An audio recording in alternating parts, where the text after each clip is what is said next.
Bonjour et bienvenue dans cette vidéo bonus qui marque la fin de cette série sur le nucléaire. On va parler du cycle du thorium ainsi que des réacteurs de 4e génération qui représenteraient, s'ils sont adoptés, l'étape suivante de la fission nucléaire. La 4e génération retient 6 types de réacteurs qu'on décrira plus tard. La plupart sont des réacteurs à neutrons rapides, mais pas que. Ils peuvent soit fonctionner avec de l'uranium habituel, soit en exploitant la filière du thorium que j'expliquerai après. Il ne faut pas les confondre avec les réacteurs de 3e génération qui sont des évolutions des réacteurs qu'on connaît. Vous avez par exemple probablement entendu parler des réacteurs EPR dont un est en construction à Flamanville en France. Les EPR ne sont pas des réacteurs de 4e génération. Ce sont simplement des REP améliorés, plus puissants et avec plus de systèmes de sécurité. Petite parenthèse sur l'EPR. Les améliorations principales incluent entre autres un récupérateur de corium qui, en cas de fonte du cœur et de traversée à travers la cuve, peut récupérer les matériaux fondus et les refroidir, des systèmes d'injection de sécurité et de refroidissement plus fiables, des alimentations de secours plus fiables, une double enceinte de confinement avec une couche étanche métallique à l'intérieur, et une meilleure utilisation du carburant qui permet de créer moins de déchets et de générer 22% d'électricité en plus. La construction de l'EPR de Flamanville, également appelé Flamanville 3 car c'est le 3e réacteur de la centrale, rencontre plusieurs problèmes à cause de défauts de construction. Son ouverture, originellement prévue en 2012, est à ce jour prévue pour 2022 et son coût, originellement évalué à 3,3 milliards d'euros, dépasse aujourd'hui les 12 milliards. Ce réacteur a notamment des défauts au niveau de sa cuve. Si l'ASN venait à demander son remplacement, cela impliquerait de démonter une partie de la centrale qui augmenterait encore plus les coûts et les retards. Ces problèmes sont en partie liés au fait que l'EPR est un design nouveau devant faire face à des attentes en termes de sécurité plus sévères qu'avant. L'EPR de Flamanville est un des premiers de ce type construit, par conséquent la complexité a été sous-estimée et il y a beaucoup de choses à apprendre. Mais ces problèmes sont également le fruit d'une certaine incompétence de la filière du nucléaire française. Mine de rien, le choix du nucléaire pour la majorité de notre énergie date des années 70. Beaucoup de spécialistes confirmés sont partis à la retraite depuis, et ce sont des compétences qui aujourd'hui manquent. De plus, depuis 1994, très peu de réacteurs ont été mis en service en France. Pour comparer, les décennies précédentes, on en mettait en service quasiment tous les ans et parfois plusieurs fois par an. Le manque de projets a fait perdre la main. Beaucoup d'activistes antinucléaires utilisent ce manque de compétences, les retards, les défauts de fabrication et les surcoûts de Flamanville 3 pour encourager l'arrêt de l'EPR et de la filière nucléaire de manière générale. Je ne dis pas ça de façon négative car ce sont des arguments parfaitement valables. Mais j'aimerais tout de même nuancer un peu les choses. Les compétences, ça se perd, mais ça se regagne aussi à force de travailler sur des projets. C'est notamment vrai pour l'EPR de Flamanville. Les erreurs commises ici seront dans la majorité des cas des erreurs qui ne seront plus reproduites. Pour ce qui est du surcoût, il a beau être énorme, il ne faut pas oublier les quantités d'électricité produites par un réacteur nucléaire qui se chiffre en dizaines de milliards d'euros d'électricité sur les dizaines d'années où il est exploité. Ce fiasco montre aussi du bon dans la filière nucléaire française. Il est la preuve que l'ASN est une institution de confiance. L'EPR de Flamanville est une grosse bévue financière qui nuit à l'image de toute l'industrie nucléaire française, mais ça n'arrête pas le gendarme nucléaire de faire son travail même si ça aggrave la situation.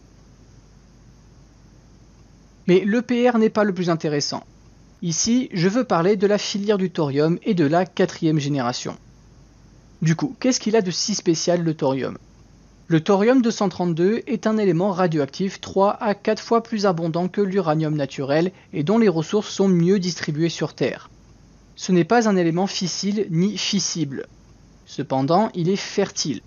Il peut être transmuté en uranium-233 qui lui est fissile. Cet uranium produit moins de déchets que l'utilisation classique du HOX. Déjà, il a un taux de fission plus élevé. Avec des neutrons thermiques, on est à 92% contre environ 83% pour l'uranium-235. C'est-à-dire qu'à quantité égale, l'uranium-233 se fissure plus et se transmute moins en déchets. Ensuite, sur les 8% qui se transmutent, 75% se transmutent en éléments fissiles, notamment en uranium-235, environ 20% se transmutent en d'autres éléments qui se comportent comme l'uranium-238, qui est à la fois fissible et fertile, et le reste se transmute en produits de fission. L'uranium-233 ne laisse comme déchet qu'une fraction du plutonium et des actinides mineurs de l'UOX, tout en produisant à peu près autant de produits de fission. Mais cette filière fait face à ses limitations. Le premier problème, c'est que si on veut lancer le cycle du thorium, il faut transmuter une grosse quantité de thorium-232 en uranium-233. Pour ça, il faut le mettre dans des réacteurs nucléaires normaux, et ces réacteurs nucléaires, il va falloir les alimenter en combustible UOX et ou MOX.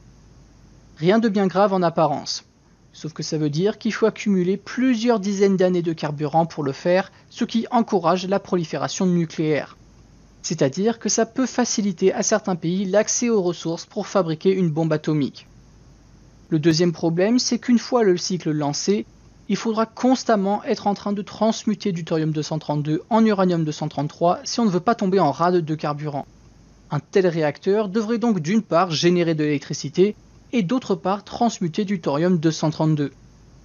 Or, la transmutation ne génère pas d'énergie et c'est une partie entière du réacteur qui ne sert à rien. Du point de vue économique, c'est un point négatif. Le troisième problème est encore économique, mais aussi sécuritaire. Lors de la transmutation du thorium-232 en uranium-233, on crée de faibles quantités d'uranium-232 qui a une demi-vie de 70 ans et qui émet beaucoup de radiation gamma. Les radiations gamma nécessitent beaucoup de blindage. C'est-à-dire que là où dans une usine de traitement d'UOX et de MOX on peut se contenter de gants comme protection, une usine de traitement d'uranium-233 serait probablement entièrement automatisée et très chère à faire fonctionner. Son unique avantage, c'est qu'il est très intéressant pour éviter la prolifération, car ces radiations gamma le rendent traçable. Il est plus facile de faire passer de l'uranium enrichi ou du plutonium dans une valise que de l'uranium-233 avec des traces d'uranium-232. Le dernier problème avec le thorium-232 et l'uranium-233, c'est qu'on les connaît actuellement moins que les carburants classiques. On a encore énormément à apprendre à leur sujet avant de pouvoir ouvrir des réacteurs en toute sécurité. La filière du thorium ne serait avantageuse que si on venait à manquer d'uranium naturel ou si cet uranium naturel venait à devenir trop cher. Mais étant donné que sur les prédictions futures, le nucléaire actuel est au coude à coude avec le renouvelable niveau rentabilité, elle ne sera probablement jamais intéressante. Regardons la quatrième génération de réacteurs nucléaires. Il y a plusieurs types de réacteurs, la plupart étant ce qu'on appelle des réacteurs à neutrons rapides ou RNR. Ces réacteurs peuvent tourner au carburant traditionnel UOX-MOX, tout comme ils peuvent exploiter la filière du thorium. On se concentrera sur les carburants traditionnels. Les RNR sont des réacteurs qui n'ont pas de modérateur, c'est-à-dire que les neutrons ne sont pas ralentis. Par rapport aux neutrons thermiques, les neutrons rapides ont plus tendance à traverser les atomes au lieu d'interagir avec et donc à s'échapper des réacteurs. Par contre, quand ils interagissent avec des atomes fissiles ou fissibles, ils ont un meilleur taux de fission, donc c'est à nuancer un peu. En tout cas, il faut compenser tout ça avec de l'uranium enrichi à plus de 20%, qui est beaucoup plus cher que l'UOX traditionnel. Les RNR nécessitent du carburant plus cher pour fonctionner, mais ils utilisent ce carburant de façon bien plus efficace. Non seulement les RNR utilisent bien mieux l'uranium-235 avec un taux de fission de plus de 90% au lieu de 83%, mais ils peuvent fissurer une partie de l'uranium-238 qui est fissible et ils utilisent le combustible MOX de façon bien plus efficace aussi. Seuls les plutonium-239 et 241 sont fissiles. Les autres sont fissibles. Du coup, dans un RNR, tous les isotopes du plutonium dans le MOX peuvent être fissurés. Le plutonium-239 et 241, tout comme le 238, 240 et 242. Et c'est pas fini. Les RNR peuvent être utilisés pour transmuter des actinides mineurs et certains produits de fission à vie longue fertiles. Prenons le neptunium-237, l'américium-241 et l'américium-243 qui représentent environ 90% des déchets actinides mineurs, que ce soit du combustible UOX usé ou du combustible MOX usé.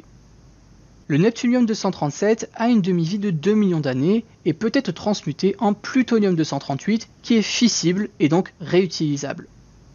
L'américium-241 a une demi-vie de 430 ans et il peut être transmuté en américium-242. l'américium-242 se désintègre rapidement en curium-242 à 83% et en plutonium-242 à 17% qui est fissible. Le curium-242 se désintègre en plutonium-238 qui est toujours fissible. Les atomes d'américium-242 qui capturent des neutrons avant d'avoir le temps de se désintégrer se transmutent en curium-244, demi-vie de 18 ans. Le curium-244 se désintègre en plutonium-240 qui est fissible. L'américium-243 peut être transmuté en curium-244. La manière dont les RNR transmuteraient les déchets serait en les mettant en dernière couche dans un réacteur. Comme ça, le réacteur serait principalement dédié à fissurer son carburant et générer de l'électricité, et les neutrons s'échappant, qui seraient gaspillés, serviraient à la transmutation de ces déchets. Donc là, vous devez être en train de penser « Attends Coco, t'es en train de me dire qu'il existe des réacteurs qui pourraient nous débarrasser de la majorité de nos déchets plutonium et de la majorité de nos déchets actiniminaires ? Mais pourquoi ça fait pas déjà 40 ans qu'on les utilise ?» La raison principale, c'est qu'ils sont plus chers que les technologies actuelles. D'une part, à cause du haut niveau d'enrichissement d'uranium, mais aussi parce que les RNR sont plus complexes. Or, même si les déchets nucléaires sont quelque chose de délicat, on a vu dans la toute première vidéo avec CGO que financièrement parlant, ils ne sont pas non plus un fardeau. Les déchets sont un problème à très long terme, alors que votre facture d'électricité, vous la payez tous les ans. En plus de ça, si on veut réutiliser nos déchets nucléaires, on fait face au même problème de coût de traitement dont j'ai parlé dans le bonus de la première vidéo. Le plutonium, les actinimineurs et les produits de fission sont bien plus radioactifs que l'uranium du combustible UOX. Ils sont chers et très compliqués à traiter, conditionner et transporter. Comment fonctionne un RNR plus en détail ? Il y a 6 concepts de réacteurs à neutrons rapides. Le réacteur à neutrons rapides à caloporteur sodium, RNR-NA, qui est à ce jour le plus prometteur et le plus étudié. Le réacteur à neutrons rapides à caloporteur plomb, j'ai pas trouvé d'acronyme mais on l'appellera RNR-PB. Le réacteur à neutrons rapides refroidi au gaz, GFR. Le réacteur à sel fondu, RSF.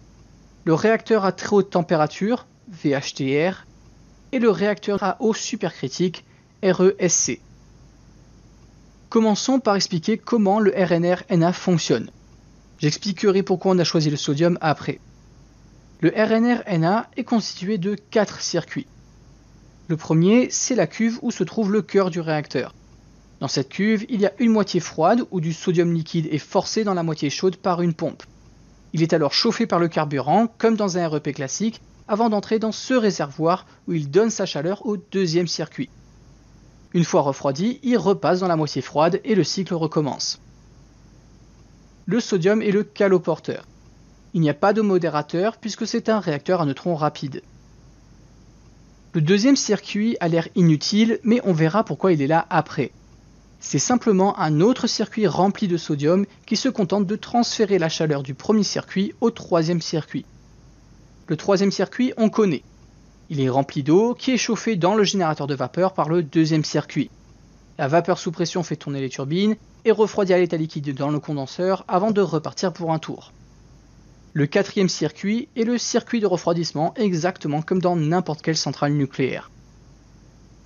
Alors, pourquoi utiliser du sodium ? On ne peut pas utiliser de l'eau, c'est sûr, parce que l'eau ralentit les neutrons. Le sodium a été choisi pour plusieurs raisons. Il absorbe très peu les neutrons. S'il capture un neutron, il se transforme en sodium 24 qui n'a qu'une demi-vie de 15 heures. Il est à l'état liquide entre 98 degrés Celsius et 883 degrés Celsius, donc il n'a pas besoin d'être maintenu sous de grandes pressions pour éviter qu'il se mette à bouillir. Comme il y a une plage de plusieurs centaines de degrés dans laquelle il est liquide, en cas de surchauffe du réacteur, beaucoup de la chaleur en trop peut être absorbée par le sodium avant qu'il y ait surpression et ou fusion du cœur. Et enfin, comme il peut chauffer à haute température, le réacteur est plus efficient. Tout ça a l'air bien beau, mais il a un énorme désavantage. Le sodium réagit très mal avec l'eau et l'air humide. Quand il rencontre de l'eau, il crée de l'hydrogène qui explose et brûle facilement. Par exemple, ça c'est 50 grammes de sodium dans un aquarium. Une petite parenthèse pour ceux que ça intéresse, Quand une batterie lithium-ion percée prend feu, c'est à cause du lithium qui réagit avec l'humidité et l'air. Le lithium est dans le même groupe que le sodium dans le tableau périodique des éléments, donc il a les mêmes propriétés chimiques. Il en va de même pour le potassium. En tout cas, cette propriété du sodium est un problème, notamment entre le deuxième et le troisième circuit, puisque d'un côté on a du sodium qui circule et de l'autre on a de l'eau. C'est pour ça qu'on a préféré ajouter ce deuxième circuit qui sert à rien. Il vaut mieux que ce soit ce circuit qui soit endommagé en cas d'accident que le circuit primaire avec le carburant. Le bon côté des choses, c'est que c'est très simple d'éviter une explosion. L'hydrogène ne peut pas exploser ou brûler sans oxygène. Donc il suffit de vider de leur oxygène les bâtiments où se trouvent les circuits dangereux et les remplir d'azote ou d'un autre gaz inerte qui ne réagit pas avec l'hydrogène. Injecter de l'azote, c'est d'ailleurs ce qu'on fait dans les réacteurs les plus récents lorsqu'il y a de l'hydrogène qui s'est formé. Deux autres désavantages qu'on peut noter, c'est que le RNR-NA a tendance à avoir un coefficient de vide positif et qu'en cas d'arrêt prolongé du réacteur, il faut artificiellement chauffer le sodium au-dessus de 98 degrés Celsius si on ne veut pas qu'il se solidifie. Une solidification du sodium pourrait endommager le réacteur et poser un problème de refroidissement du cœur. Le RNR-PB fonctionne exactement sur le même principe que le RNR-NA avec la cuve et sa moitié chaude et sa moitié froide. La différence, c'est qu'au lieu d'utiliser du sodium liquide comme caloporteur, il utilise un mélange de plomb-bismuth liquide. Le plomb ne réagit pas avec l'eau comme le sodium, du coup il règle le problème de l'hydrogène et on peut se passer du deuxième circuit. Il n'entraîne également pas de coefficient de vide positif et il reste à l'état liquide jusqu'à 1750 degrés Celsius. Il est moins populaire que le RNR-NA cependant pour plusieurs raisons. Le plomb est très lourd. Il faut que le système soit renforcé et il est plus compliqué de le protéger des séismes. Le bismuth est très rare et très cher. Or, un réacteur en demanderait plusieurs centaines de tonnes. En dessous de 328 degrés Celsius, le plomb se solidifie, ce qui est pire que le sodium. On peut abaisser cette température à 124 degrés en mettant plus de bismuth dans le mélange, mais comme on l'a vu, le bismuth est très cher. En cas de fuite, le plomb pourrait endommager certains composants en se solidifiant. Au fur et à mesure où le plomb interagit avec les neutrons qui passent, il se transmute en polonium radioactif dont la demi-vie peut aller de 140 jours à 3000 ans. Et enfin, même sans le polonium, le plomb est toxique pour l'homme. Le GFR fonctionne sur le même principe là encore, sauf que le caloporteur est un gaz, généralement de l'hélium ou du CO2. On va se concentrer sur l'hélium. Tout comme le plomb, l'hélium ne réagit pas avec l'eau, donc il n'y a pas de risque d'explosion ou d'incendie. Il ne se transforme pas en élément radioactif lorsqu'il interagit avec un neutron non plus. Et comme c'est un gaz, on peut se passer de l'autre circuit et directement l'envoyer dans une turbine, ce qui simplifie la conception du réacteur. Mais là encore, il n'est pas aussi apprécié que le RNR-NA, et c'est à cause du fait que l'hélium est un gaz. Dans un RNR-NA ou même dans un RNR-PB, le caloporteur est un liquide qui ne se vaporise qu'à de très hautes températures, ce qui fait que le système n'est peu ou pas pressurisé. En cas de surchauffe du réacteur, le caloporteur liquide peut absorber beaucoup de la chaleur en trop avant que la situation devienne dangereuse. Dans un GFR, l'hélium est à l'état gazeux, ce qui implique que le système soit pressurisé. Et en cas de surchauffe, il va y avoir le même problème que l'eau dans nos réacteurs actuels. Il va vite monter en pression, ce qui peut vite mener à son relâchement dans l'enceinte de confinement, etc. En plus, l'hélium est plus susceptible de fuir tout court que le sodium, le plomb ou même l'eau. De tous les types de réacteurs de quatrième génération, un des plus recherchés après le RNR-NA est le réacteur à sel fondu ou RSF. Bon, si je vous montre cette image, je pense que vous avez compris qu'il y a 4 circuits, un peu comme le RNR-NA. Un premier circuit où va avoir lieu la réaction nucléaire, un deuxième qui a l'air de servir à rien pour transporter la chaleur, un troisième circuit avec les turbines, et le quatrième circuit qui est le circuit de refroidissement. Le caloporteur dans un RSF peut être du fluorure de lithium ou de beryllium. On peut également utiliser du chlorure au lieu du fluorure. C'est donc du sel à l'état liquide, comme dans un RNR-NA. La grosse différence par rapport à tous les réacteurs qu'on a vus dans cette série, c'est que le carburant n'est pas contenu dans des assemblages de crayons. Il est mélangé dans le sel. L'utilisation de sel liquide donne au RSF beaucoup des avantages du RNR-NA. Pas besoin de maintenir le système sous de grandes pressions, il peut tourner à des températures élevées, ce qui le rend plus efficient, et en cas de perte de contrôle du réacteur, le caloporteur peut absorber beaucoup de la chaleur en trop avant que la situation devienne dangereuse. Il apporte beaucoup d'avantages supplémentaires par rapport au RNR-NA. Déjà, on peut filtrer en temps réel le carburant. Au fur et à mesure où il circule entre la cuve et le réservoir du deuxième circuit, une petite partie est redirigée dans une unité de traitement chimique qui va retirer les déchets nucléaires qui ne servent plus à rien comme des produits de fission. De cette manière, non seulement on peut éviter qu'ils se transmutent en d'autres déchets, mais ça évite de gaspiller des neutrons sur des éléments qui ne servent à rien. On peut ravitailler le réacteur sans avoir à l'arrêter. Il suffit d'aspirer le carburant usé et d'injecter le neuf. Ça simplifie également le processus de fabrication du carburant car il n'y a pas besoin de gaines et d'assemblage compliqué. Le sel d'un RSF ne réagit pas violemment avec l'eau comme le sodium. Il peut y avoir du lithium dedans qui réagit avec l'eau, mais il s'agit de fluorure ou de chlorure de lithium. Leur réaction ne génère pas d'hydrogène et donc n'explose pas. Il a un coefficient de vide négatif. Plus le sel va chauffer, moins il va être dense et plus la réaction nucléaire va baisser. Perdre le contrôle de la réaction nucléaire ne peut pas mener à un accident comme Tchernobyl. On ne peut pas avoir d'accident avec fonte du cœur non plus, puisqu'il n'y en a pas. Économiquement parlant, en cas d'accident, c'est très intéressant. Mais un de ses plus gros avantages, c'est ça, le bouchon de sel. Ce bouchon est constamment maintenu gelé par un système, et si le réacteur venait à avoir un problème, la chaleur du sel le ferait fondre. Tout le sel tombera alors dans ces réservoirs où il pourrait être refroidi. Le RSF de manière générale est un réacteur dont les systèmes de sécurité les plus vitaux n'ont pas besoin d'électricité pour fonctionner. C'est le type de réacteur le plus sûr conçu à ce jour. Mais bien sûr, le RSF vient avec son lot de défis. Le plus gros défi, c'est la corrosion. Quand on prend le sel avec les carburants et les déchets nucléaires dedans, on trouve une bonne part du tableau périodique des éléments qui circulent dans le réacteur. Or, trouver un matériau pour la cuve et la tuyauterie qui résiste à la corrosion de tous ces éléments, tout en ayant les bonnes propriétés pour être utilisé dans un réacteur, est très compliqué. Ça pose un problème de fiabilité à long terme. Si on utilise le lithium dans le sel, on va avoir un problème de tritium. Le tritium est un isotope de l'hydrogène qu'on pourrait appeler hydrogène 3. Il est radioactif avec une demi-vie de 12 ans et est très compliqué à contenir. Toute centrale nucléaire va produire du tritium, mais c'est particulièrement un problème avec un RSF utilisant du fluorure ou du chlorure de lithium. Comme le carburant et les déchets nucléaires sont mélangés au caloporteur, toutes les pièces du circuit primaire sont très radioactives. La maintenance ne peut se faire qu'à distance et le démantèlement éventuel du réacteur est complexifié. L'unité de traitement chimique est tout sauf simple à mettre en œuvre vu la grande variété de déchets à traiter. Il est très difficile de garder un inventaire précis du carburant et des déchets nucléaires puisqu'ils sont mélangés au sel.